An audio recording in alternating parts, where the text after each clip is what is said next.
starting lineup for Kevin Broderick, with an attack that functioned quite well against Tipperary, especially in the second half. Fergal Healy and David Tierney continue to man the midfield area, while the attack is led by Claren Bridges' David Ford. The key performance for the tribesmen could be Tony O'Gregan's at number 3. His battle with the legendary DJ Carey may be the difference between winning and losing this afternoon. Meanwhile, Brian Cody has wielded the axe and redesigned his starting 15, especially from centre field to top of the right.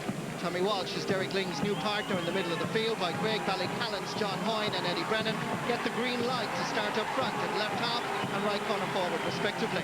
But like Galway, place in the final may depend on how their new full back line knits together. This will only be John Tennyson's second championship match at full back for the seniors, and no doubt Galway forwards will provide a sterner test than what Limerick produced the last day.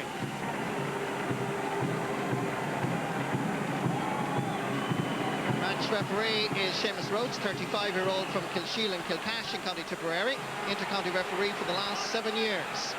He refereed the All-Ireland Club final here in Croke Park on St. Patrick's Day, a day when Peter Barry of Kilkenny lifted the cup.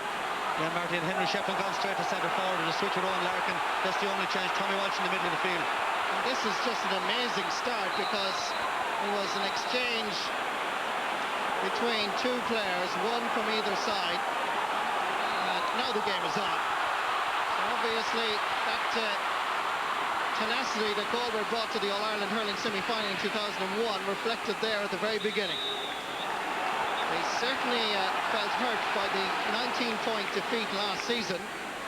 As we look again at the very start, Derek Ling and Fergal Healy got involved here.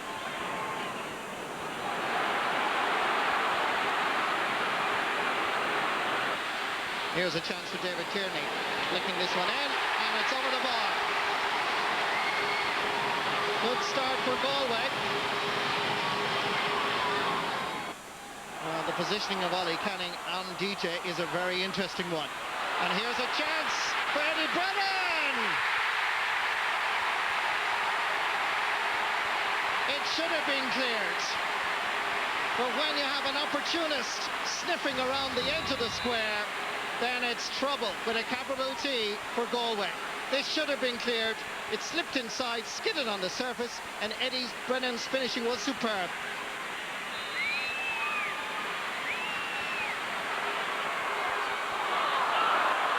Tommy Walsh picks it up, flicks it down over to the far wing.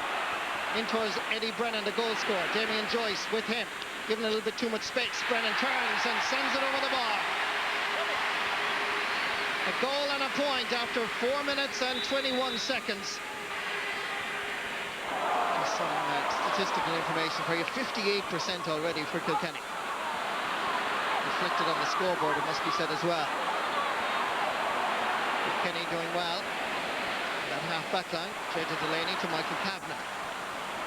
Lofting it high, up towards Owen Larkin. Shane Kavanagh with him, and it's Brennan once more. And it's another point for the corner forward from Greg Ballycallan. And I think a change is now necessary if Galway are going to in any way stop Eddie Brennan from having a match of the day performance.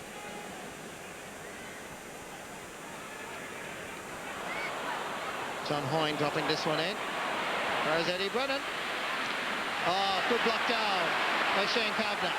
The first time that Eddie Brennan has actually been beaten in any way since this game started. And that might just give Galway a psychological boost, and well won by Damien Hayes.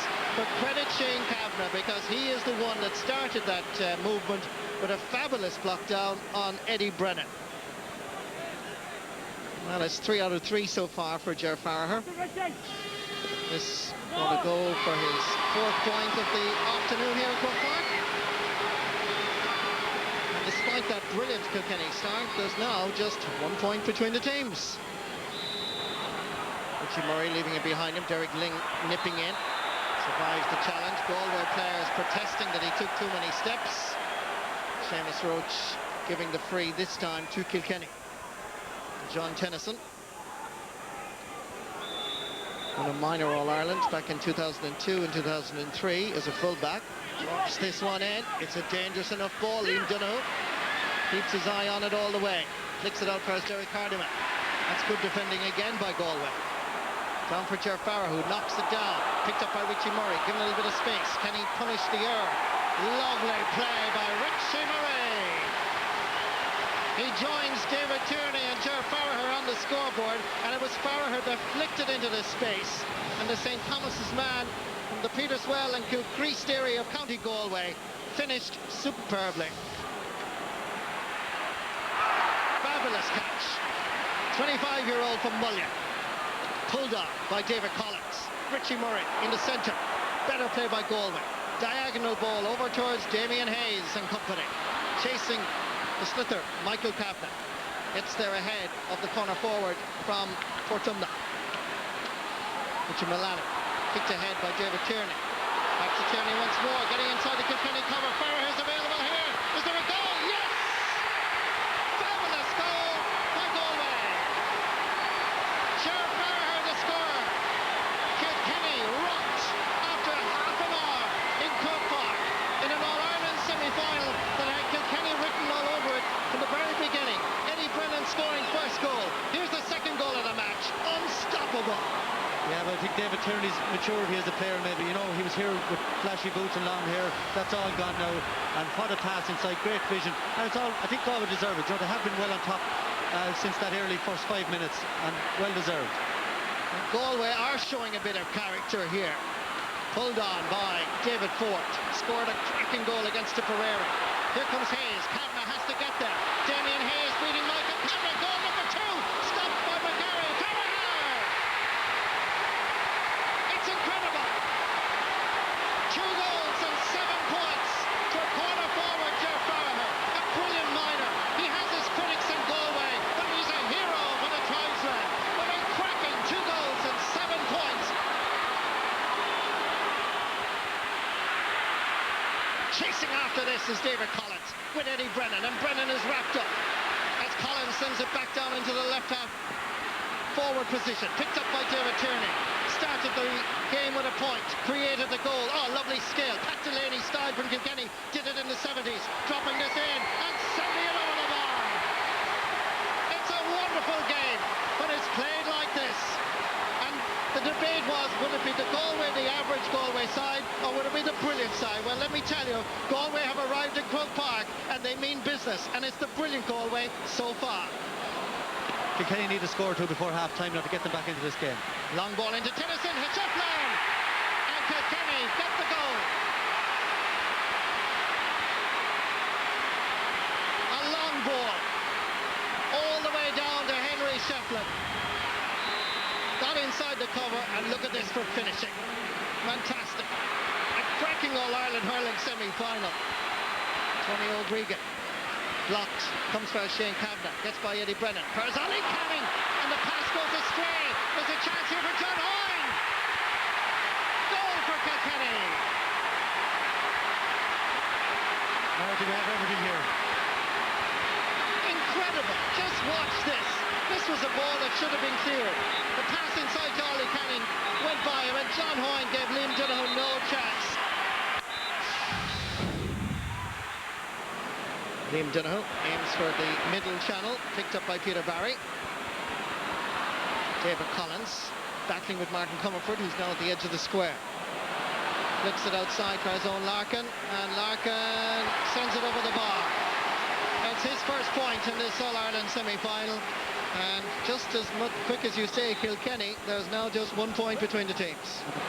Breaking ball, picked up by Larkin, almost at least. Instead, it's Fergal Healy. 28-year-old, down far is Alan Kearns from Claren Bridge. Cromwell and Claren Bridge combining nicely. Lays it off as David Ford. Back to a Claren Bridge man, and this is looking good. It's his second point in this All-Ireland semi-final, and it's a vital, crucial point. Just when Kilkenny had reduced that lead to just 1 point. Nice combination here between the two clubmen and countymen. Took out by James McGarry, out to the Hogan stand side. Well pulled on by Eddie Brennan. Martin Comerford comes out quickly. David Collins chasing after. Comerford creates a bit of space for himself and then flicks this over the bar for his first point in this All-Ireland semi-final.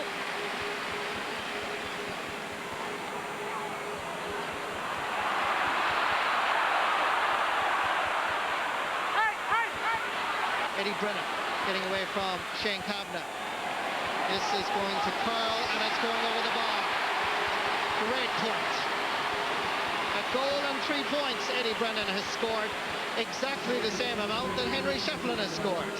And this is the reverse angle camera, and it gives you an idea of the distance that Eddie Brennan travelled here.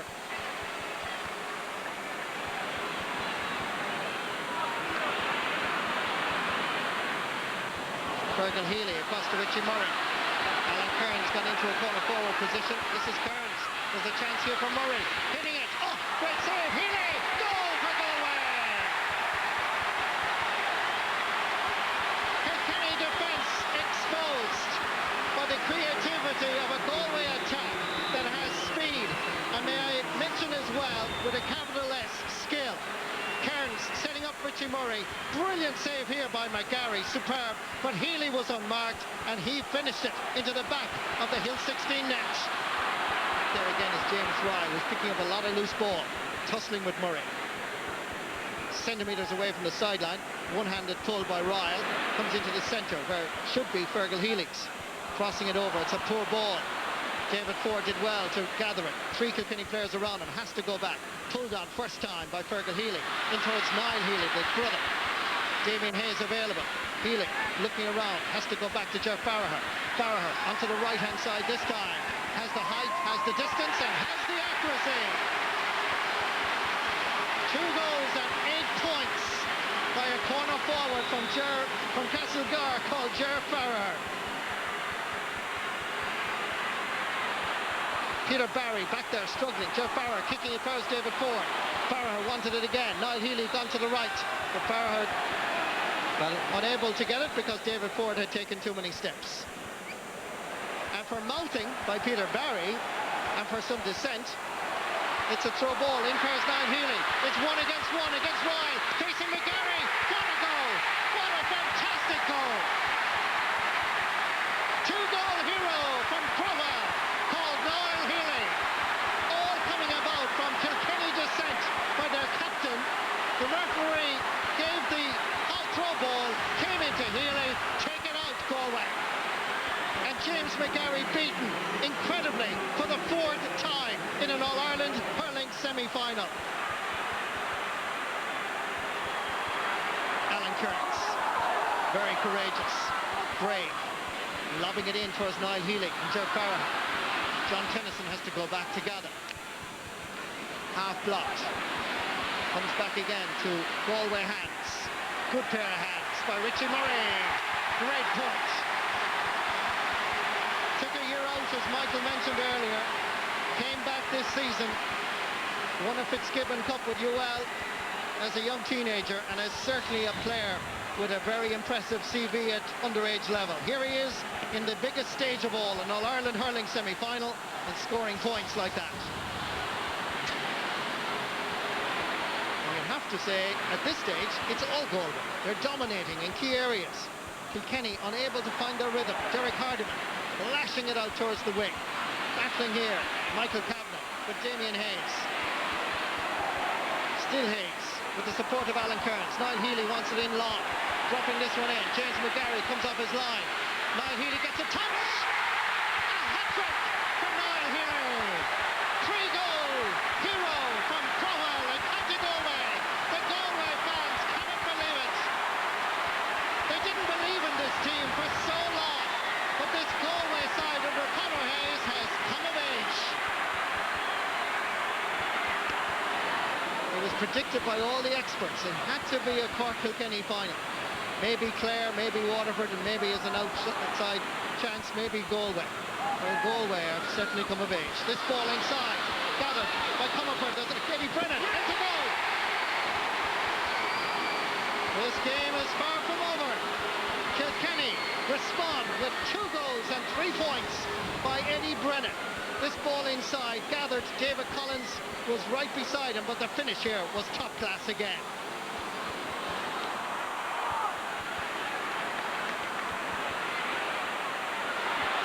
Here's Mark Comerford. Richie Power has gone to his right. This is Power. Eddie Brennan is to his left.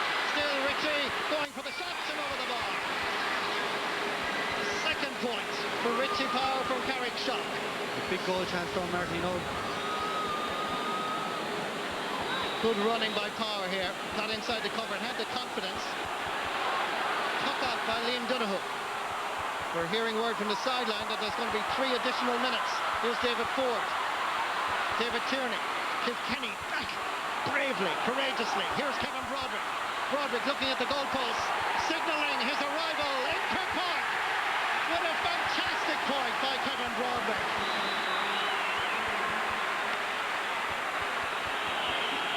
The referee looks at his watch.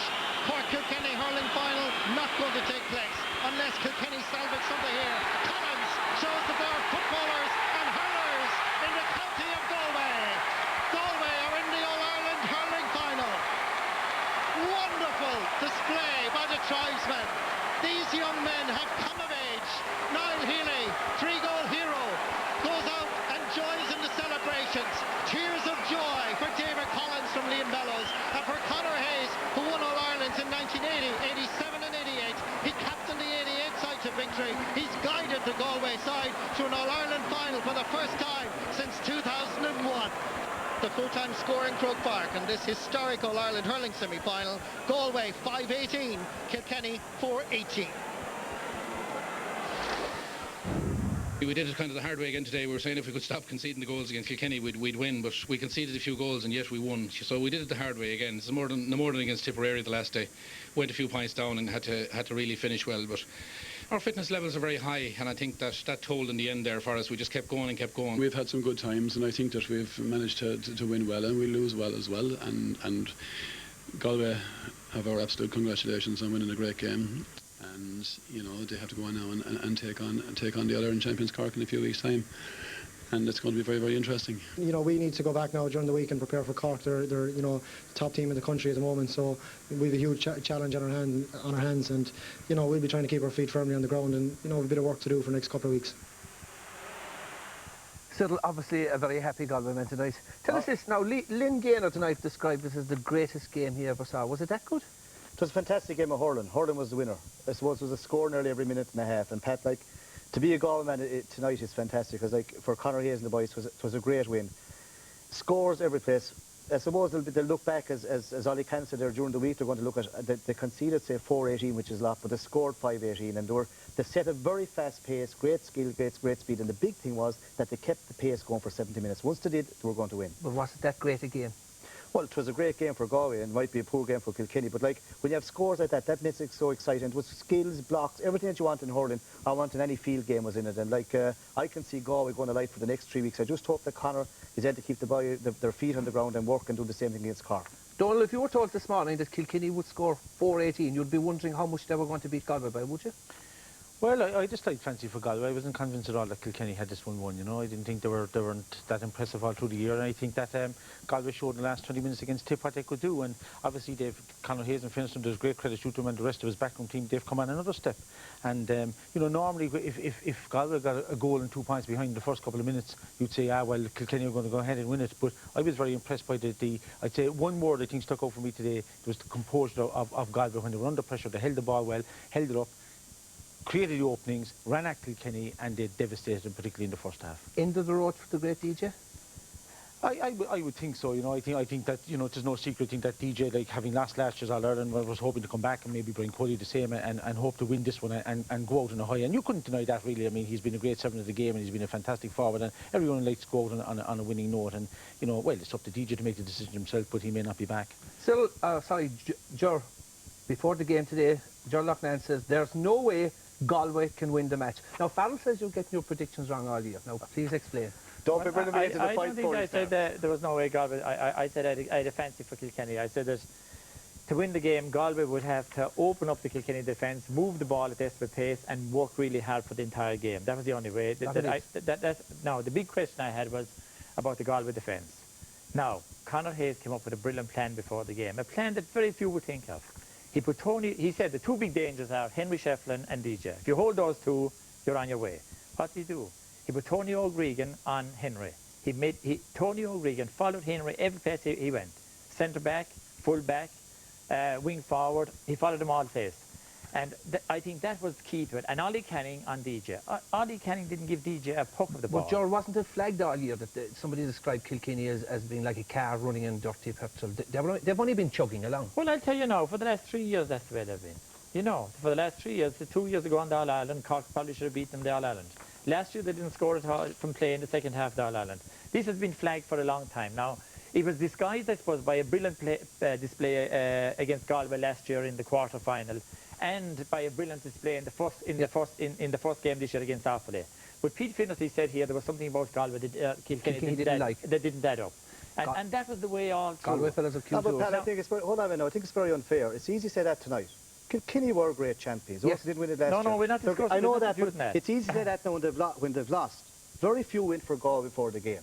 Let's give credit where it's due. And Hayes and the boys come up with a great plan. But you have to recognise a team like Kilkenny give great honour to the game. OK, they've gone over the top, but they scored 4-80 and they could have probably won the match as well. Let's look at some of Galway's play. You've picked out 4 of their goals for a start anyway. Talk us through these. It was beautiful. I was the happiest man. We've given you the job.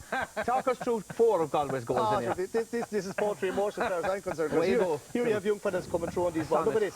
Tierney kicks this ball through. Hayes lets a little flicker. Now this fella had a fantastic game. David Tierney, little flicker across the Ger Farrell. He has a good bit to do. Ger has left-handed back in the net. But Tierney did a great job today. Here's the ball that Cameron should have got. Hayes goes right through, takes a good shot, back out, Farrell again, back in the net again. Does the right thing, whips it on the left. Here's another one. Fergal Healy, a beautiful ball out. Wonder where the marking is here now.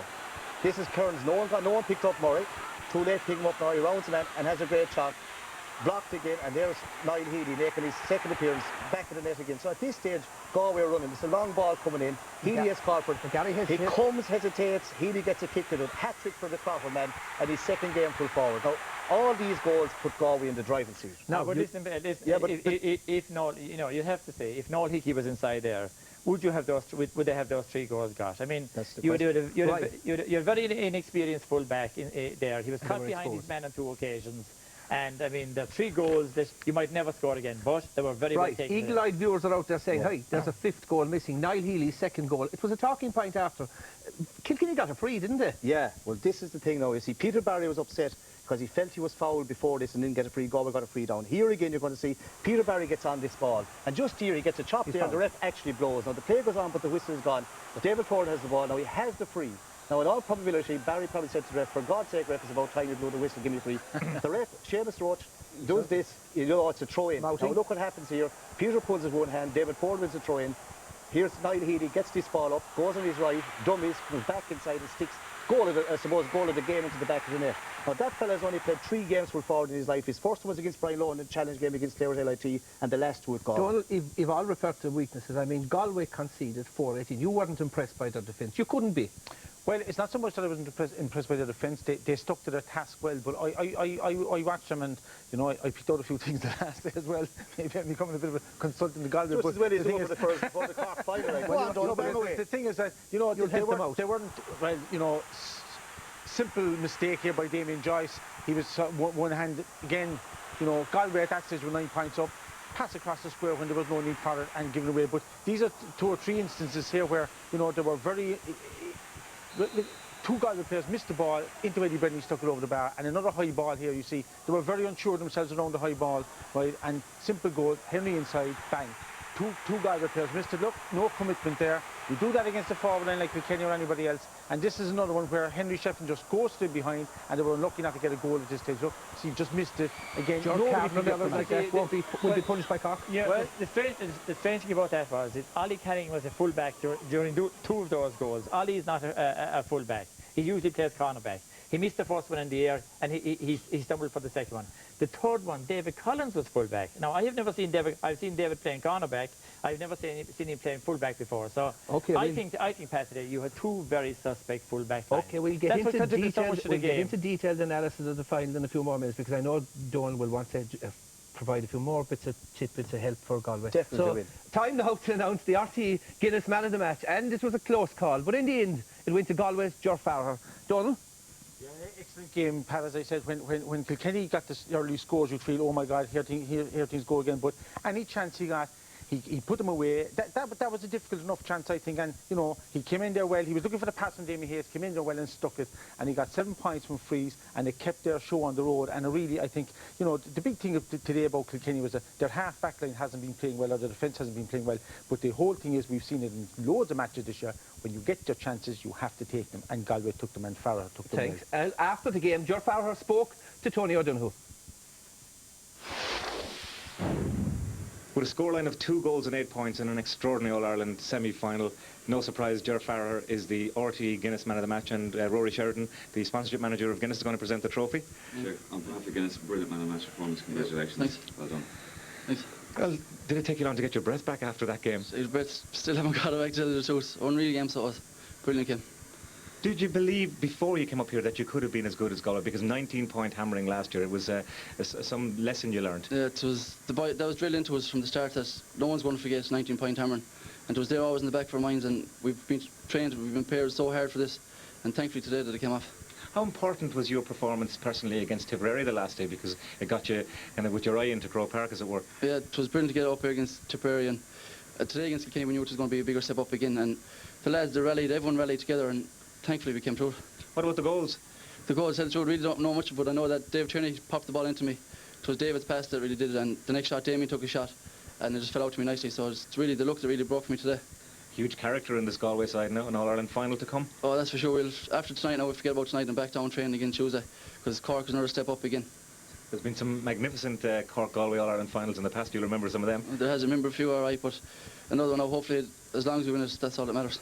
Well, Ger Farrell, you're the RTE Guinness Man of the Match. Congratulations. Thank you. Thanks. Now, earlier today on the Sunday Game Live, you had the opportunity to enter our Man of the Match competition. If your entry matched the choice of our panel, then you were in with a chance to win. And the lucky winner is Joe Walsh from Stradbally, County Laois. Congratulations, Joe. You have won 2 tickets to this year's All-Ireland Hurling Final on September the 11th, plus overnight accommodation. Well, yesterday at Nolan Park, the miners of Dublin and Limerick battled it out for a place in this year's hurling final. Jim Carney brings you the best of the action.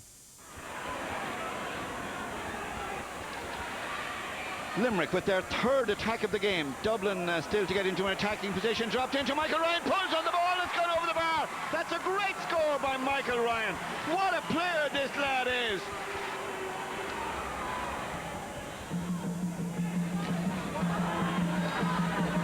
Don Hanley got the first touch for Limerick. In support was the centre forward, James Ryan, but Dublin won it back. A great ball in by John McCaffrey, going for a score. That's superb. Into injury time. Limerick bidding to extend their lead. Here's the Dublin defence just giving the ball away there. Certainly that's unpardonable, really, from their point of view. There was a clearance on and they're made to pay by the full forward Owen Ryan, proving that he's more than a free taker.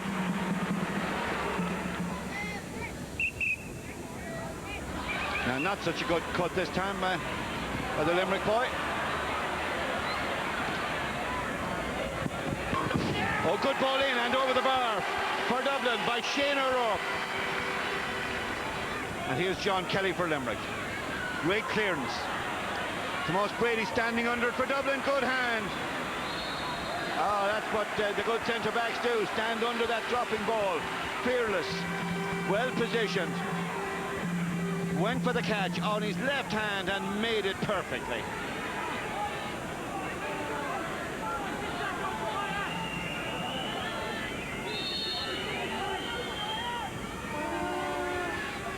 John McCaffrey then, driving the free. Dublin looking for an equalising point. They've got it!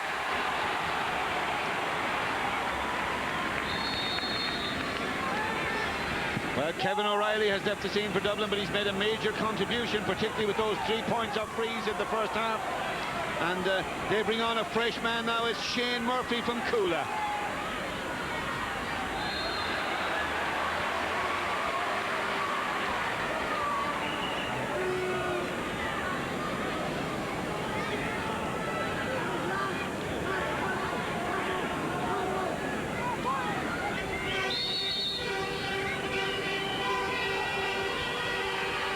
Four times in this game, John Kelly has hit these from long range. make it 5. Dublin onto it. A good block going in by the Limerick substitute Sean Brown. And it's blocks and flicks and hooking and harrying here that will win a game at this time. And over-carrying it. It's a tough call there by Tommy McIntyre, but he's been brave and he's made it. Well, Owen Ryan then. Owen Ryan and John Kelly. Both of them have shown magnificent skill here today in long-range free-taking. And it's all over. And Limerick are through to the All-Ireland final. A magnificent effort. Tremendous day for Limerick. 40 years since we've been in Croke Park with a minor team. We won it in '84. That was in Thurles. So we're really looking forward to taking the lads to Croke Park. Tremendous support here today for Limerick. Limerick is crying out for a win like this. And I'm really, really proud of the lads. They're putting in a tremendous performance. Dublin came back with us there at several occasions during the game. And they were a brilliant Dublin side, but in fairness, our lads stuck it out to the bitter and I'm delighted for them. A great win for Limerick there, who now face Galway in the minor hurling final on September the 11th. Now in the curtain raiser at Croke Park this afternoon, the hurlers of Louth and London contested the inaugural Nicky Rackard Cup final. Commentaries from Michael Dignan and Jim Carney.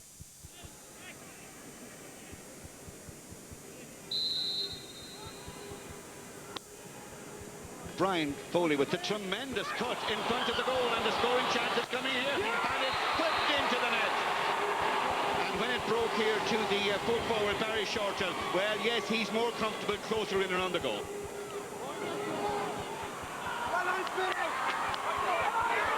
So Barry Shortall, the goal scorer, and a dangerous ball in, and the keeper has to improvise again, but this time he doesn't improvise as well, and it's gone in, and we have 2 goals in a minute.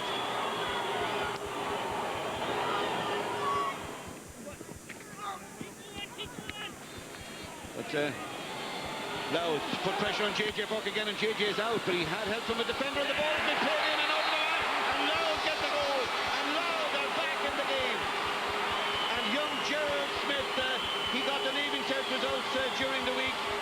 His free-taking wasn't going right for him here today on a damp day and on a slippery sod, but now Louth, they get a break. So a nice ball knocked down by the centre forward Jim Ryan there, but Louth exert pressure again.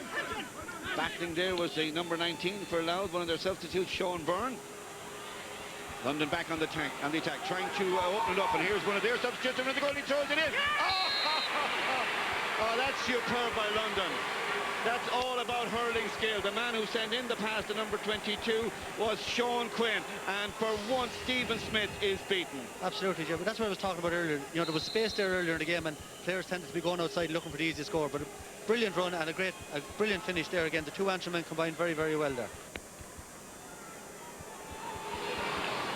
London coming out of defence.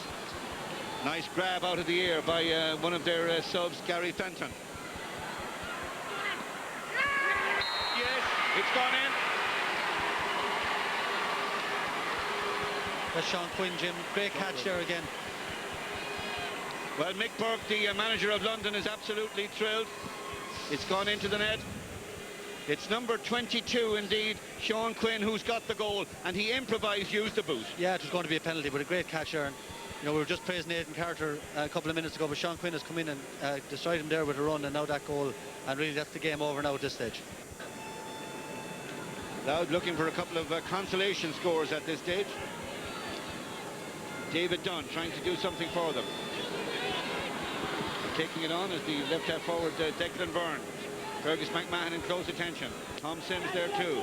Good striker of the ball. Down towards top of the right. Dave Burke's corner. Onto comes McMullen, Kevin McMullen. And a nice touch out towards Johnny McGowan. Johnny McGowan then striking from the wing. Oh, and it's gone in. And it's gone in, and here the goalkeeper will be very, very disappointed.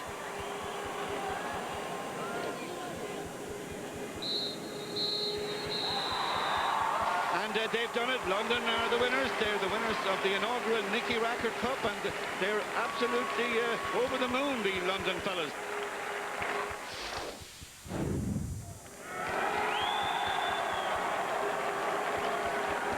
between hurling matches and practice sessions. That was our 80th today. You know, so it shows the commitment. We started off January against DCU. We were a bad second that day. Their manager come in and said how proud they would be if we were here in Croke Park in the Nicky Rackard final. We never thought we'd do it, but the lads got us through it. There's a good number of young lads have come into this team, 18, 19-year-olds.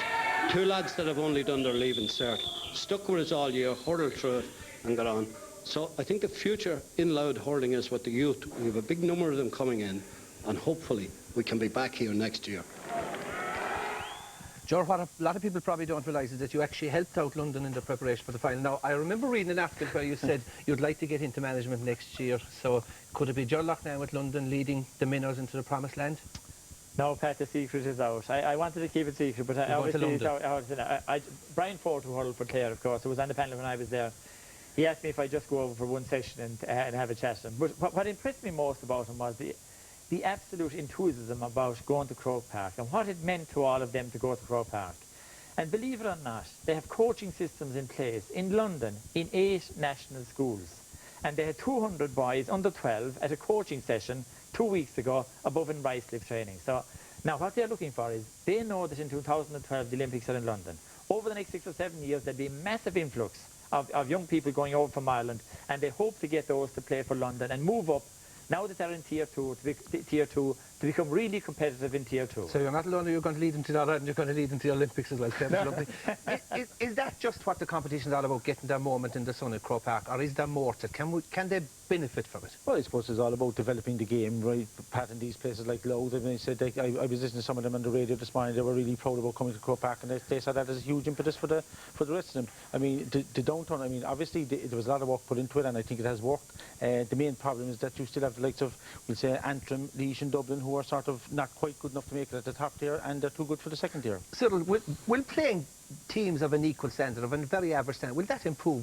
Should they not be better off playing teams of a better standard, a higher standard? Well, the ones that win will play the ones of a better standard. But Pat, the big thing is that they're getting, you heard it Louth selected, they're getting hurling during the summer. They all have 5 or 6 matches during the summer, which you never had before, and they get their big day in Croke Park, which is fantastic. And they're as entitled to play in Croke Park as any minor team, under 22 team, or as any rugby or soccer team. So will these two competitions, Nicky Rackard, Chris Deering, will these close the gap between the minnows and the big boys? Well, I can see these competitions go from strength to strength, because the other teams in these next year, in the Division 2 or 3, Tier 2 or Tier 3, will train like hell and try to get where Westmeath got last weekend. You know, there's an incentive there for them all. But unless it's backed up by coaching, it's going to get nowhere. Coaching is the key to the whole thing. You know, there's a massive coaching plan being drawn up at the moment, and that is the thing that will raise the standards. This is only a temporary measure.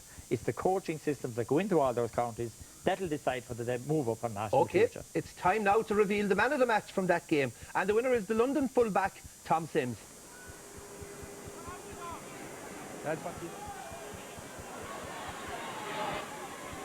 Nice, clear the ball out sensibly out here, right, and great lockdown there, great commitment all through, and you know, did the business, and he cleared up. And what I liked about him is when he got the ball, we see next minute, held the ball well, looked out the field, took his time, a little bit of composure, and he shoved a great ball up the line here through his left half forward, and he was excellent. I tell you, worthy winner of the man of the match. I'll tell you a good story about Sims. We were inside in the dressing room on Tuesday night in London. The door was closed, and somebody said, where's Sims?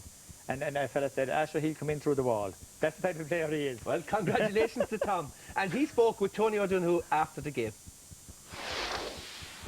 Yes, the Nicky Rackard Cup is going to London, and the RTE man of the match today is Tom Sims. Congratulations, Tom. Thank you very much, thank you. A fantastic achievement for you, and a great experience, I'd say, as well. Oh, big experience playing in Croke Park today. We've been waiting for this for a long time, and everybody was geared up to full strength today. We had no doubt in our mind coming out we'd win this, and you could see by our hurling today we weren't afraid of them, but fair play to Louth, they were good contestants, and I'm just happy we came away with the win. Well, what will it mean to the hurling in London now, and for all the overseas units? I think now for the likes of New York to see London doing something like this in this kind of a championship is a great boost for overseas hurlers, because I mean, for us to keep it alive, it's very important to be involved in things like this, and to win it is especially a brilliant bonus for us, you know. What was it like playing in Croke Park today? I thought it'd be more nerve-wracking than it was, but once you get the first touch on the ball and control it properly, if you do control it properly, you calm down a lot and you just concentrate on the game, you know. And the game you just read it like a normal game, like block the crowd out, you know. Well, a great performance today. You're the RT man of the match, Tom. Well done. Thank you very much. Thank you.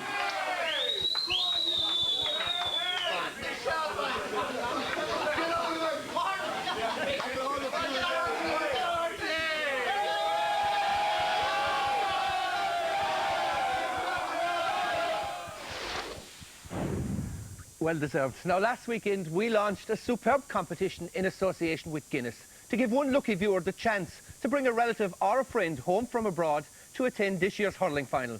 The prize also included a pair of tickets for the final, overnight accommodation and an evening meal for two. All you had to do was tell us in no more than 12 words your reason for bringing that special person home by texting or emailing. Not surprisingly, there was a huge entry for this superb competition. And I'm delighted to announce the winner, Maura Cosgrove from Ballygarrett, Gorey, County Wexford, whom the judges felt was the most deserving of this great prize. For the record, the winning entry reads, homesick, needs rain, a rebel win and a pint of plain. Maura is bringing her son Jason home from Sydney in Australia for this year's hurling final. Now lads, that brings us to the hurling final. Cyril, Galway have never beaten Cork. How did we never beat it? Well, yeah, which we were good enough to win at Cork, weren't there, you see. The one good thing about this Galway team, Pat, is against Limerick, got it tight, won their game. Improved a ton against Tip, came from behind, won their game. Again, stepped up again today and won their game. A fierce, high-scoring game. If you said to me going into Croke Park that Kilkenny would score 4-18 today and not win the match, I'd say, you know, But you told me today that Cork were more advanced after They are more advanced because they're playing longer, they have a game plan going into it. But if you swap the jersey between Cork and Galway, they have the same amount of skill, the same amount of pace. Now, Cork have a plan and they stick to it. They're very developed. They've been in the last two All-Irelands. But this is an All-Ireland that Galway can win because they'll go from strength to strength. It promises to be a great final. And, like, you know, Hurling will be the winner again because both sides are very skillful and great pace. Donald, a couple of texts from Bobby and Wexford. Cork are surely laughing. An easy All-Ireland, Cork will win by 10 points. The Rebels would have beaten both Galway and Kilkenny on today's performance. Kevin from Charleville. No need to turn up. I think we'll have to, you know, I don't think it's going to be as easy as that, Pat, because I think Cyril put his finger on it there, you know. The one thing that Cork have is they're very good, they're well organised and they have great pace. Their backs, they have the top defence in the country, let's be quite honest, right, and they have plenty of pace, but Galway can match them for that. And I think it's going to be a rip-roaring final. The question for Galway, and in fairness to them, they've been answering the questions on that, can they put two good games back-to-back? They've won semi-finals. They've won semi-finals before, Pat, blistering games, and they fell flat a bit in the final. But I can see it being, you know, if Cork could win this final, they're not going to win it easy. Big question for John Allen. I mean, loyalty has been a big issue with E and with John Allen. Now, will he bite the bullet and a few of the regulars have to be dropped? No, Pat, I've no doubt about it. If Cork doesn't fit, he's going to start the same 15. That's what he's going to do. Well, I mean, the thing is like that. Will it be on form or loyalty? Well, I mean, the thing is like that. John Allen has said from the start of the year that he's going to pick players on form, you know what I mean? And the thing is like that, just because a player plays a bad match, whatever, that could be because players are pulling fellas out of position or whatever else. But I mean, the thing is, whatever team Cork are going to have, they're going to have a strong team. You know? Joe, a fresh face in this year's final. As a neutral, I think the competition needed it, did they? Oh, badly needed it. Badly needed a fresh face. Now, after the quarterfinals, we were saying this. You know, we needed a surprise, and today we were hoping that Sunday the Clare would bring about that surprise. Came very near it, but fell short. Today we got the surprise. Now we're in the All-Ireland final. We look at Galway today. We say their forwards, absolutely, you know, 5-18, a massive score, but against a very pedestrian defence. You know, a physical defence, but pedestrian. Now, Galway, Cork have physical defence, but they have lethal speed. Donald says they're the best defence in the country? No question about it. Everybody agrees on that. They're the best, and probably the best midfield in the country as well, because they have great speed at midfield. Now, they mightn't have the greatest forwards. Galway have really good forwards. Now, what disrupted the Cork defence the last day was the work rate of the Clare forwards. Now, Clare forwards are great work rate, but they haven't the same skill as Galway, or they don't put away as many scores as Galway did. The big question is, what full backline will Galway field in the All-Ireland? You know, if they field the full backline that they had today, right through the game, I think they'll be in real trouble against Cork. Now, an awful lot depends as well on who is fit for Cork. Brian Corkin is injured at the moment. One of the Murphys is injured. You never know what happens between now and 3 weeks' time. At the moment, Cork would may be slight favourites, but after today's display, so right, lads, get off the fence. You're highly paid analyst. Call it. Cyril. Gerald got extra pay in London, Pat. He's ahead of the posse at this stage. Sterling. Gerald, there's have to say about the midfield. Right.